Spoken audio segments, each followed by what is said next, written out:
This video I'm going to be going on the Credit Karma app and showing you guys a little bit about my credit score and the breakdown of my credit score and some of the things that I have in there. So let's get started on this. I really enjoy how Credit Karma has the biometrics login. It makes it pretty simple of getting in and out of the app. So there you guys have it. $7.94 TransUnion Equifax. Once again, you guys, for those of you who already have Credit Karma, but you guys already know this, but for the newbies, this is just an estimate of your credit score. Credit Karma does a FICO estimate score based off a certain amount of categories, and this is how they come to your score. So generally speaking, my score is 782, 794. If I wanted to get my real score, I would need to go to annualcreditreports.com to get a copy of my official credit report from the official credit bureaus, which will give me an exact breakdown of my credit score. So as you guys see here is the front page of the Credit Karma app. They have all the different categories that you can go to in the app: credit, accounts, cards, loans, auto, housing tax, my offer. In the last year or so, they've started offering bank accounts, a savings account, which I think last I checked, it was a 2% savings rating. Don't quote me on that. I don't know what it is right now. And down here, you'll see ads for different type of credit cards that they suggest for you. So let's get started digging into the credit of TransUnion, 782. Right here, I'll link my videos on how to improve your credit score. I did not always start at a 782. I actually started at about a 607, which I wish Credit Karma would show you your journey as your score has increased, but it doesn't. So right here is the link to the how to improve your credit score video, where I talk in a little bit more detail about what I'm speaking about today. So right off the back, it says you have excellent credit. Okay, that's cool and great. It tells you that it's calculated based off of Vantage Score 3.0. Get a little details. It tells you it takes the information in your credit report and turns it into a score. So basically, it's telling you that it's not exactly, but it's pretty close to how the credit bureaus calculate your score. So if you scroll down here, it tells you a few things, some cool, neat tricks. I opened up a JP Morgan Chase card, and it's showing me that I did that, and it's saying, am I utilizing it correctly? I could click find out more now, but I won't. I'll just dismiss it because we're going to get into some details here. Here's a little breakdown on your score history over the last 3 months, 6 months, and 1 year. As you can see, over the year, I started at 767, February 11th, 2019, and I'm ending at about 782. My highest point, I was at a 793, pretty close to 800. And over here, it shows you your credit factors. And this is how they come up with their Vantage Score 3.0. They go by payment history, which is high impact, credit card utilization, which is high impact, derogatory marks, which is high impact, medium impact, age of credit history, low impact, total accounts, and hard inquiries. Once again, I'll link my videos on how to improve your credit score, which I go into details on how these different categories go into your official score. If we go into here, you'll see that it says a payment history 100%. Yes, I have made 100% of on-time payments.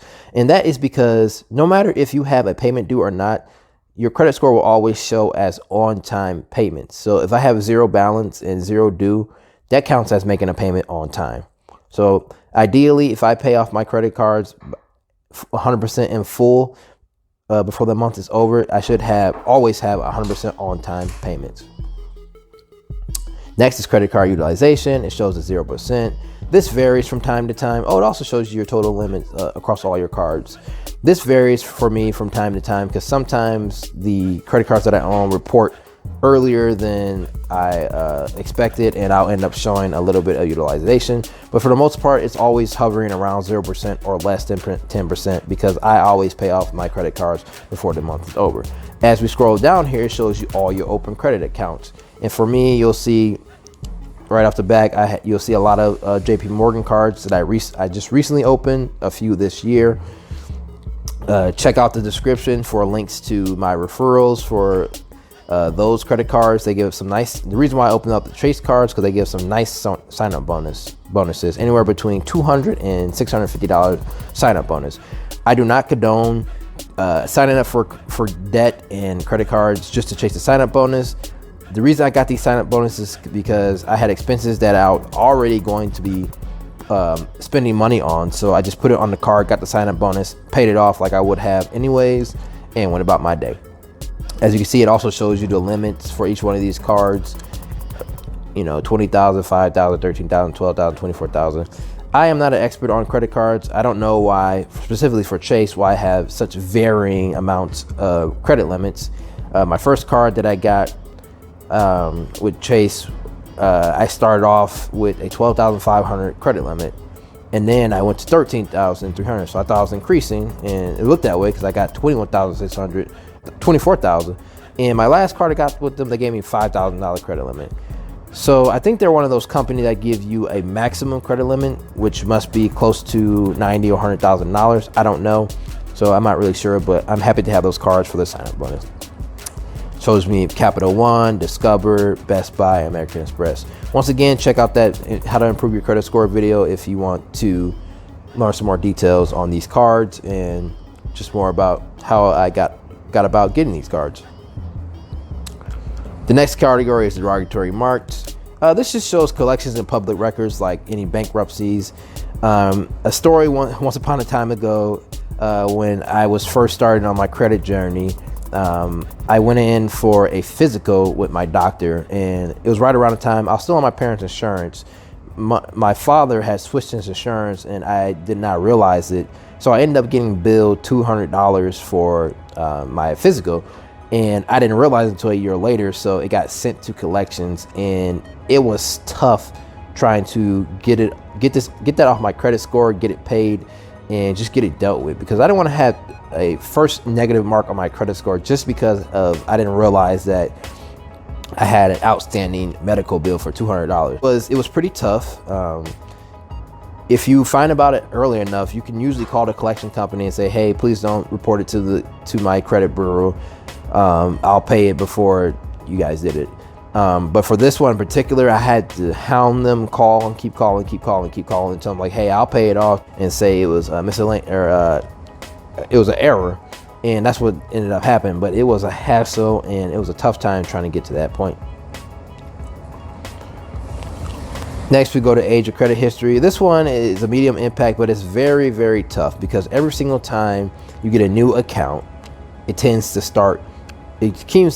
pull down this average age. For example, I have a credit card that I've had for 5 years and 8 months, but I also have a credit card that opened up in the first month. So that really skews the average age.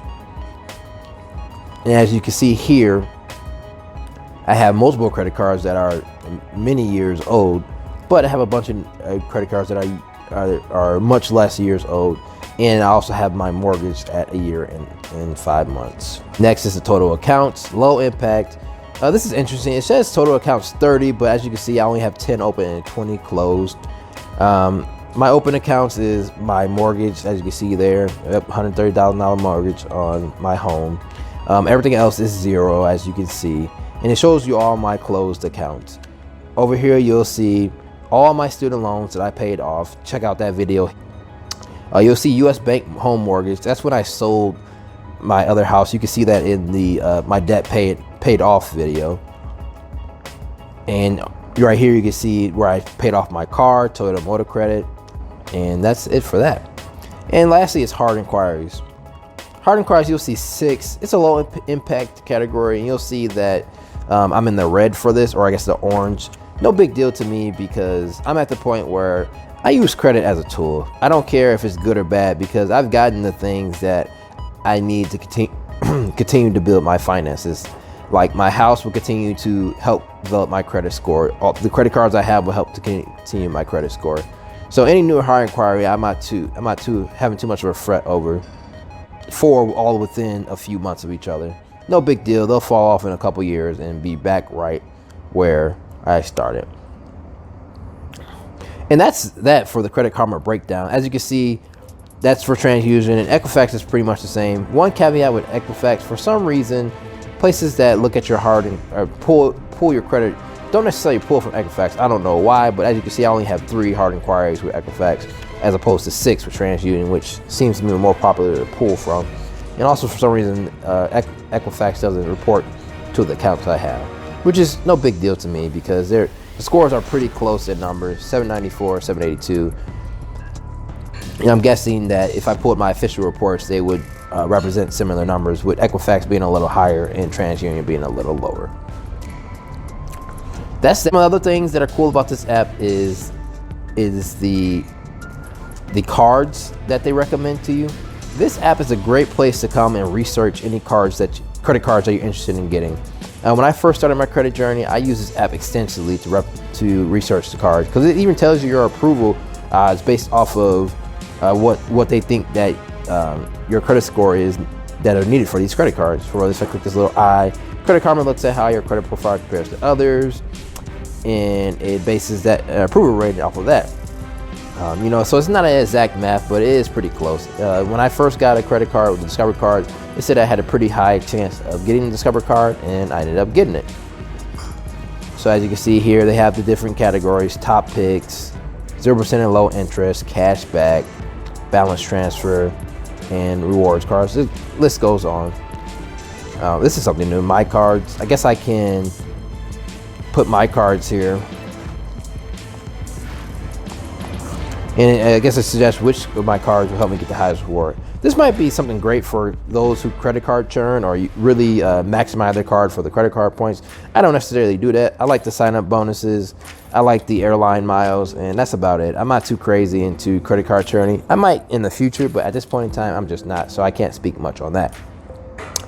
Another cool feature about the Credit Karma app is the auto research. This is I can tell it's still developing, but it does give you a lot of information if you let it. If you give it information that it needs. I own 2 cars, a Toyota Corolla and a Nissan Versa. It tells you the car's value, and it shows you their value as it changes over time. It has a estimated car value at $9,700, and I'm pretty sure these values are powered by TrueCar, if I'm not mistaken. Okay, so it doesn't really tell you, but it's showing it as a trade-in value. For those of you guys that don't know, trade-in value is what the dealership will give you for the car once you trade it in. So this number is probably significantly higher if I was to sell it to a private party. Oh, there you go, the private party value. Private party, $12,750. So selling a trade-in car with Carvana, I guess that's the reason why they have this portion of the app, because they must have some type of agreement with Carvana where they show this information, and Carvana must get a piece of the pie when you click through.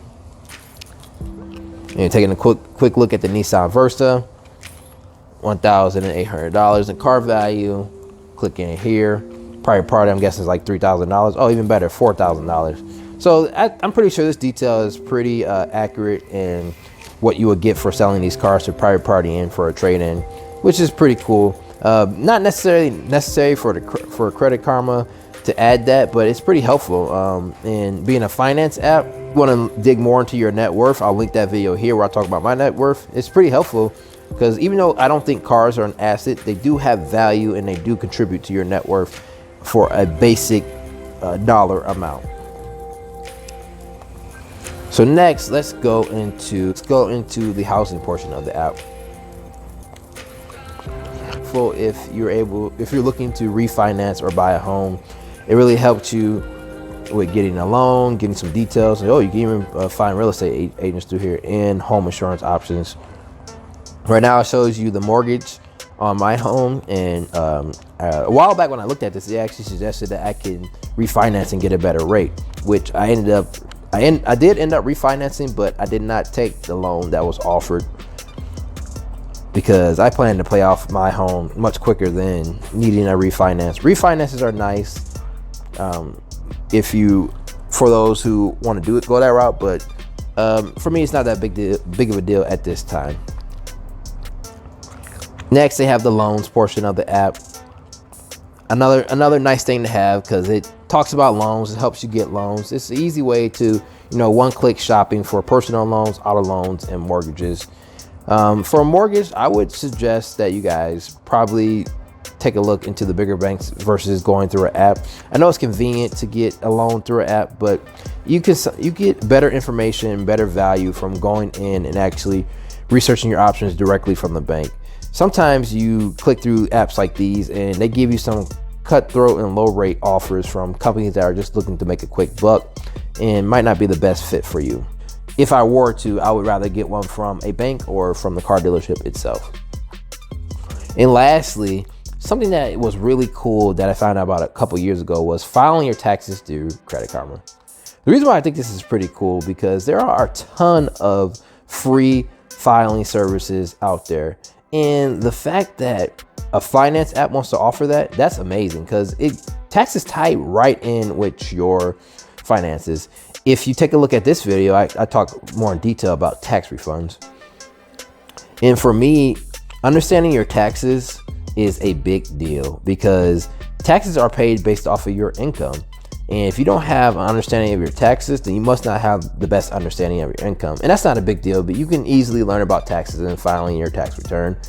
But it's just about getting an understanding. One basic idea is the fact that, they call tax refunds, but yet what did you pay for? What item did you get? What products did you get? How are you getting a refund? Are you returning something? It's not a refund. It's literally your money that you're giving to the government and they're just giving it back to you. No interest. So thanks guys for watching the video. Like I said, there's a couple links in here, and I'll even link some other videos here at the end for you to check out. Credit Karma is a great app. I've really enjoyed it over the past 5 or 6 years. If you checked out my video, no, I've been chasing this credit journey for 6 years. Once again, for me, for those of you guys trying to improve your credit, check out my improve your credit videos. But for me, my ideas behind credit is it's just a tool. I don't use it to buy cars. I don't use it to buy lavish things. I use it to build my credit score so I can eventually one day have the opportunity to get business credit if I need it, refinance on my house if I wanted to, and to continue to get things that's not easily bought without credit. Some of these bigger ticket items. Thanks for tuning in, and I hope to see you in the next one.